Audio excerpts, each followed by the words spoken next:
Assalamualaikum warahmatullahi wabarakatuh.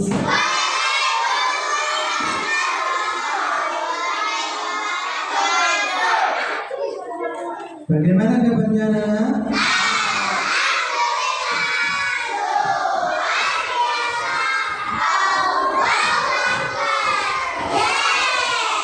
Sehat semua ya?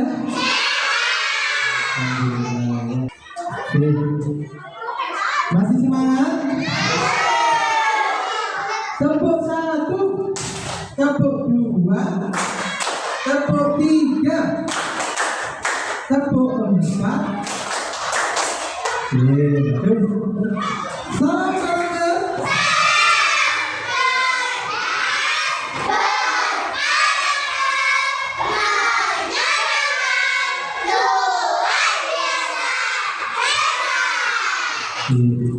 Sebelum kita mulai pelajaran, kita baca surat An-Nas dulu sama-sama ya. Ayo.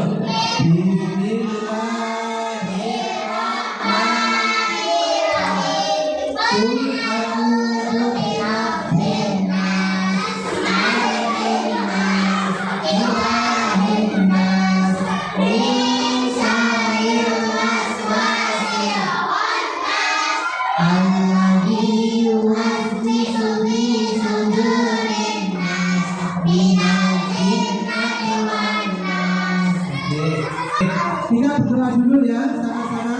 Ayo. Bismillahirrahmanirrahim. Raditu billahi rabban wa bil islami dinan wa bi Muhammadin nabiyya wa rasulullah. Rabbi zidni ilma warzuqni fahma birahmatika ya arhamar rahimin. Untuk materi kali ini, ini materi yang kita bahas tentang sama, yaitu iman kepada kitab-kitab Allah. Tujuannya apa? Nih, peserta didik mampu menciptakan media presentasi kreatif dan mempromosikan nilai-nilai kitab-kitab Allah dalam kehidupan sehari-hari.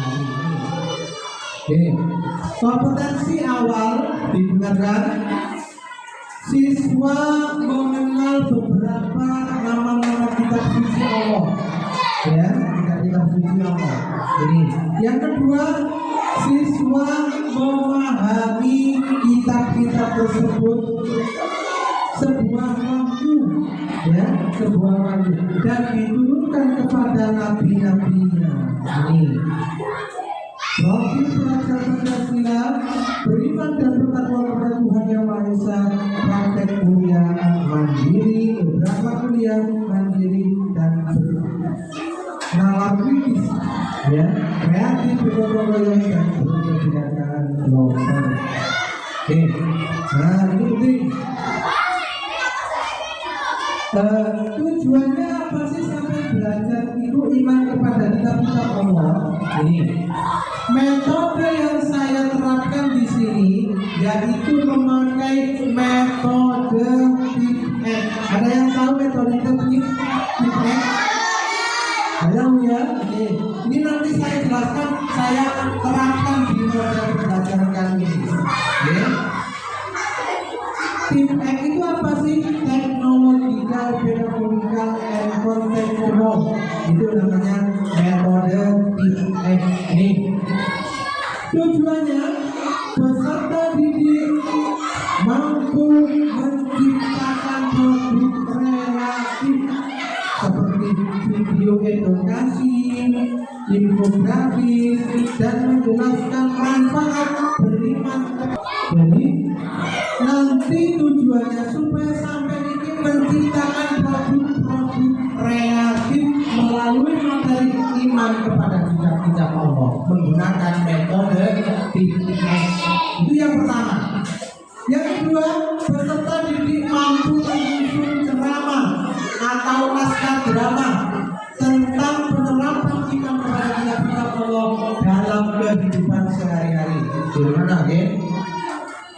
Oke. Ada berapa kitab-kitab Allah? Ada berapa?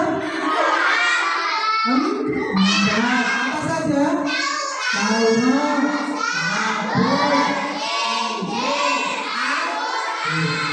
bagus. Paling Taurat diturunkan kepada Nabi siapa? Musa. Bagus.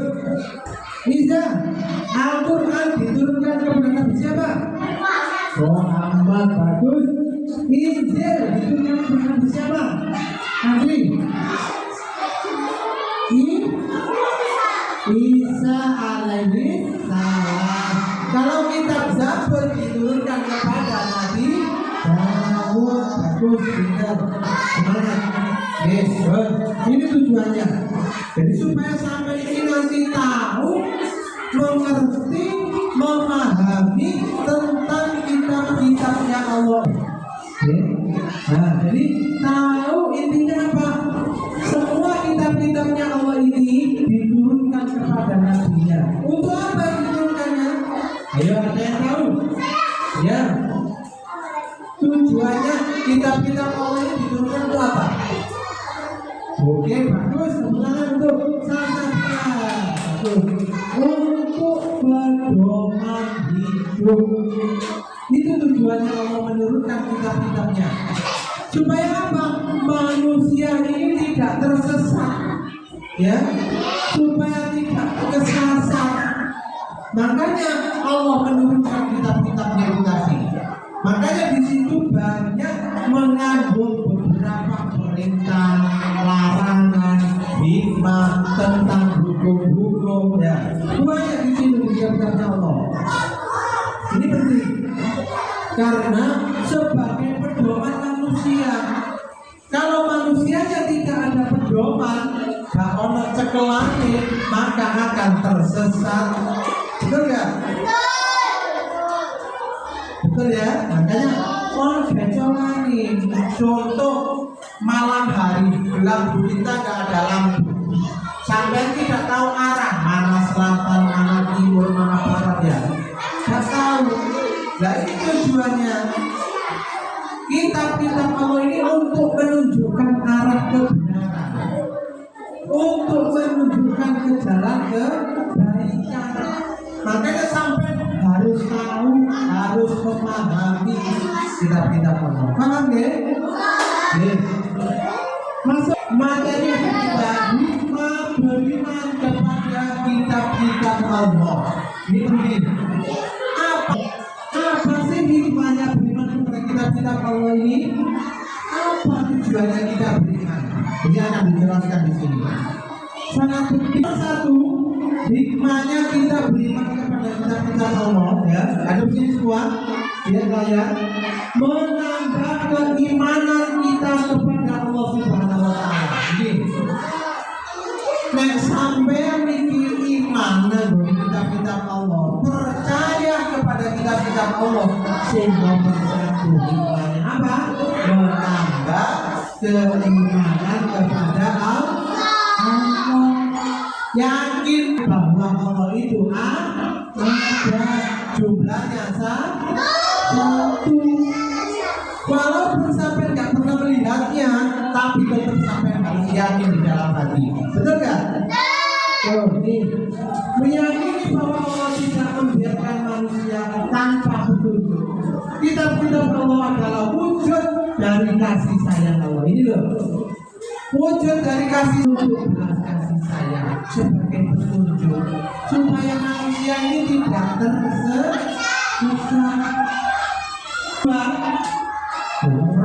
Ini apa ya? Yang kedua, membangun sikap bijak dan toleransi. Ini juga penting. Contoh, puasa dalam menghadiri dari makan, minum dan hal-hal yang membatalkan dari terbit fajar dan terbit matahari selama bulan Ramadan. Ini loh. Jadi membangun sikap toleransi. Apa toleransi itu? Saling menghargai, saling menghormati. Tak boleh saling menjelek-jelekan. Harus saling menghargai walaupun kita berbeda.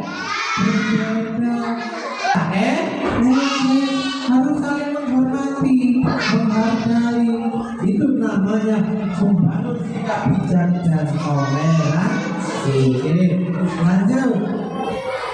Nah ini yang kitab Allah khususnya Al-Quran ya menjadi pedoman hidup yang sempurna untuk segala aspek kehidupan baik dalam ibadah, akhlak maupun muamalah. Ini loh semua agama Islam kan?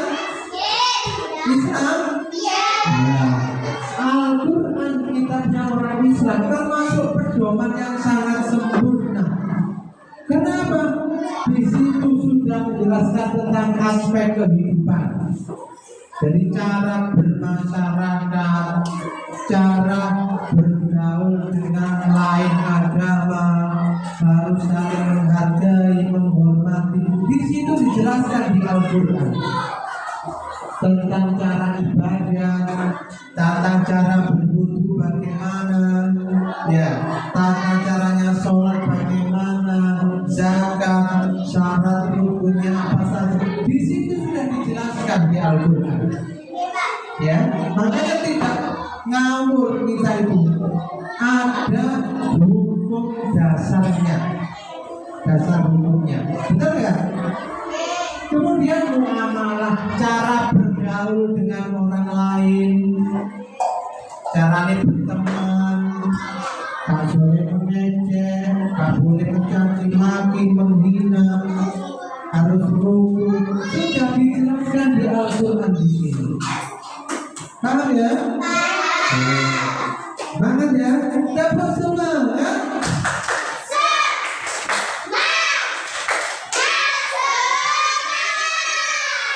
Al-Quran harus diamalkan, dibaca terus ya. Kemudian apa? Artinya tahu, diamalkan. Ini penting. Karena apa? Membaca Al-Quran itu sama dengan membawa kebaikan. Akhir Nabi yang pertama siapa? Bagus. Ada berapa jumlahnya para nabi? Ini juga dijelaskan tentang hukum-hukum ini. Ya, siapa yang melanggar hukum ada ketentuan, ada sanksinya. Paham ya? Nah, lihat ini dulu semua. Fokus sanksinya.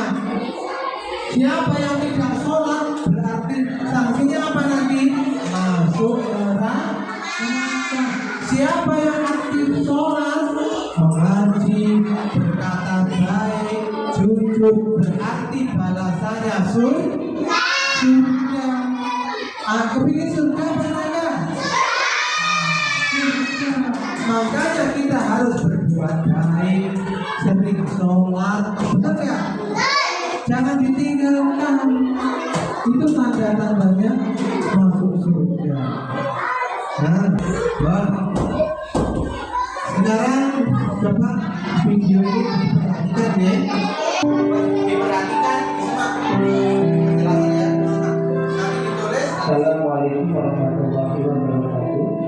Salam sehat dan bahagia. Apa kabar hari ini anak? Alhamdulillah sehat semuanya ya. Seperti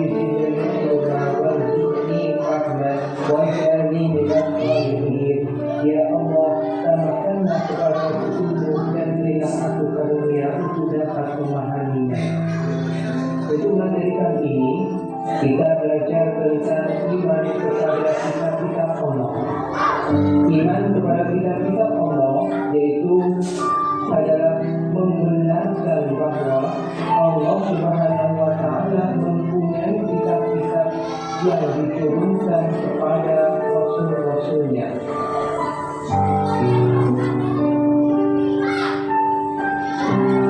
Kita lanjut ya. Nama kitab-kitab Allah Subhanahu wa Ta'ala yang mana ini? Yang pertama adalah Taurat, Zabur, Injil, dan Al-Quran. Dan ya, kitab Taurat diturunkan oleh Allah Subhanahu wa Ta'ala kepada Nabi Musa alaihissalam. Kitab Taurat diturunkan sebagai pedoman bagi Bani Israel. Yang kedua adalah kitab Zabur. Kitab Zabur adalah kitab yang diturunkan oleh Allah kepada Nabi Daud alaihissalam yang merupakan salah satu nabi dari Bani Israel. Kitab Zabur berisi kumpulan ayat-ayat yang suci. Kitab Zabur terdiri dari 150 surat yang berisi nasihat, puji-pujian dan kata-kata hikmah. Kita lanjut, yaitu kitab Injil yang ketiga ya. Kitab Injil adalah kitab yang diturunkan oleh Allah Subhanahu wa Ta'ala kepada Nabi Isa alaihissalam. Kitab Injil berfungsi untuk membenarkan kitab Taurat yang mengandung nilai-nilai yang dapat menyelamatkan umat dari kesesatan dalam akidah dan amal perbuatannya. Kita lanjut, yang terakhir adalah kitab Al-Quran. Al-Quran merupakan wahyu Allah yang diturunkan kepada Nabi Muhammad SAW. Al-Quran merupakan wahyu Allah terakhir yang membawa kebenaran, mencakup isi dan membenarkan kitab-kitab sebelumnya. Syariat terdapat dalam Al-Quran berfungsi mengganti syariat yang terdapat dalam kitab-kitab sebelumnya. Walaupun masing-masing kitab Allah memiliki syariat berbeda, tetapi dasar dan landasannya sama, yaitu tentang tauhid dan akidah. Nah, cara beriman kepada kitab-kitab Allah Subhanahu wa Ta'ala, yang pertama, meyakini dengan sepenuh hati, yakin bahwa kitab-kitab Allah Subhanahu wa Ta'ala yang dibawa oleh para rasul itu benar-benar datang dari Allah.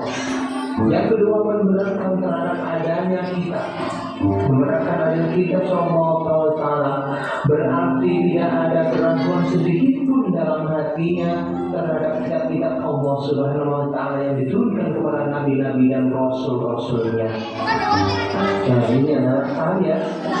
Selanjutnya nomor 3, memahami kandungan kitab Allah Subhanahu wa Ta'ala sebagai pedoman hidup.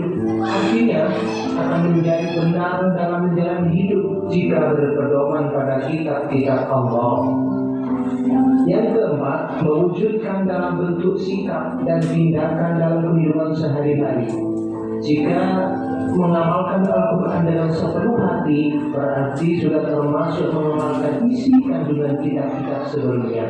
Karena semua sudah tersempurnakan di dalam kitab Al-Quran.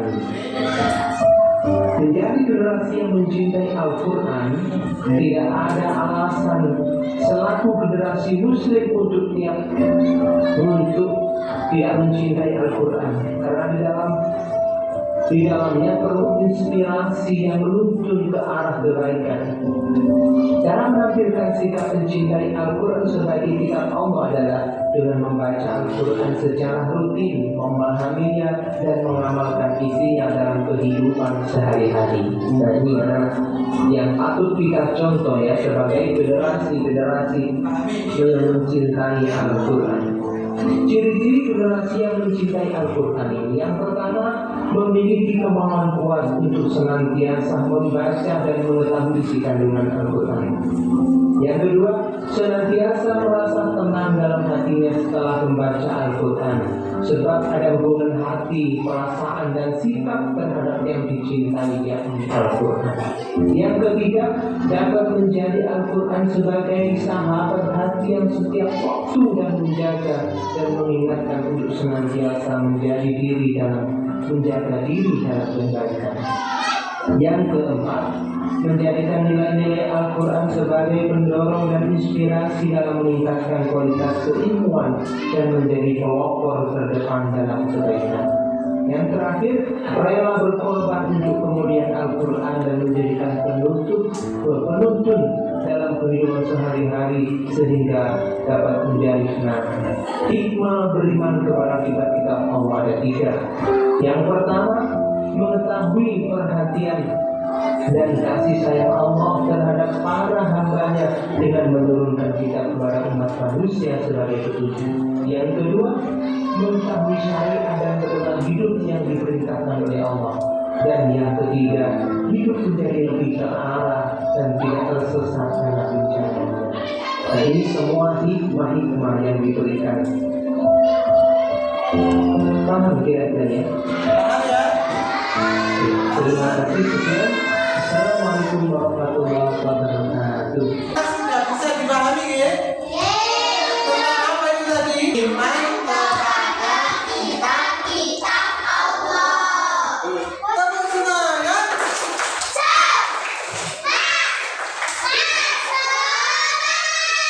Masih semangat? Untuk selanjutnya kita kerjakan LKPD kuis. Kerjakan, siapkan kertasnya. Soal nomor 1, Al-Quran diturunkan pada tanggal A. 1 Syawal, B. 1 Ramadan, C. 17 Ramadan, D. 10 Muharram.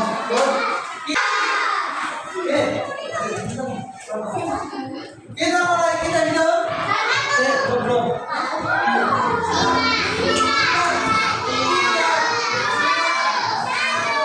Jawabannya C.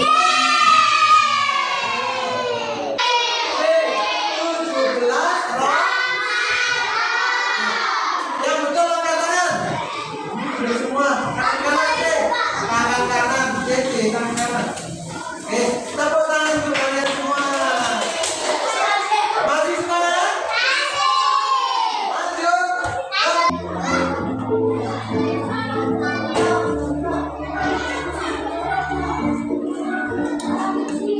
Oke. Dipahami, diingat-ingat yang sudah dijelaskan tadi, ya. Oke.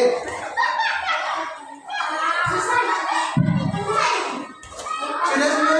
Sudah. Kita hitung ya. Benar. Jadi hitung. 5.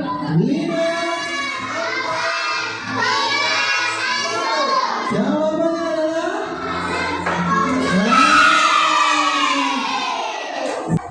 lanjut ya. Soal nomor 3, konsentrasi. Konsentrasi. Konsentrasi. Nah, soal nomor 3, jumlah surat dalam Al-Quran adalah A. 124 surat, B. 114 surat, C. 112 surat, D. 114 surat. 5.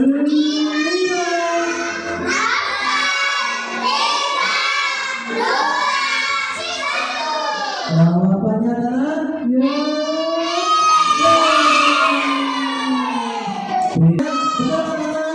Oke, tepuk tangan untuk semua. Lanjut. Lanjut. Masih semangat? Oke. Dipahami, diingat-ingat. Nama lain Al-Quran adalah Al-Huda yang berarti A. Beda. Semua? Belum? Oke, kita hitung mulai dari 5, 4, 3, 2, 1. Jawabannya adalah saya bacakan dulu dengarkan semua. Al-Quran memiliki nama lain Al-Furqan yang berarti A. Jelas, B. Penerang, C. Pembeda, D. Penyembuh. Sudah selesai? Oke, kita hitung mulai dari 5, 4, 3, 2, 1. Jawabannya adalah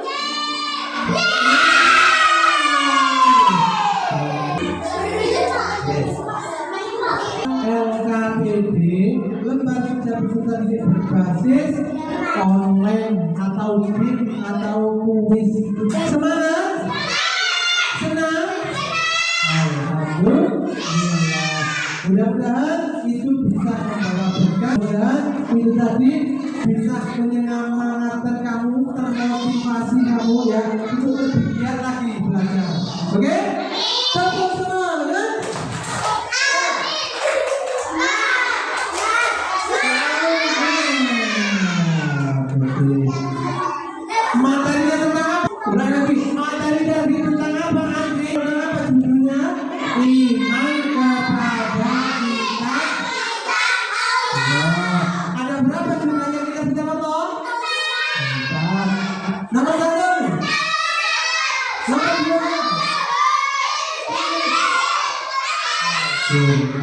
Injil diturunkan kepada Nabi Isa.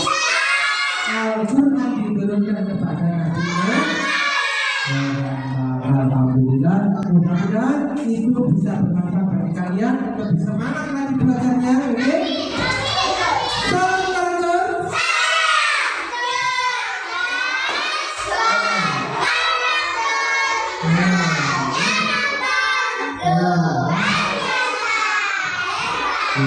Dari saya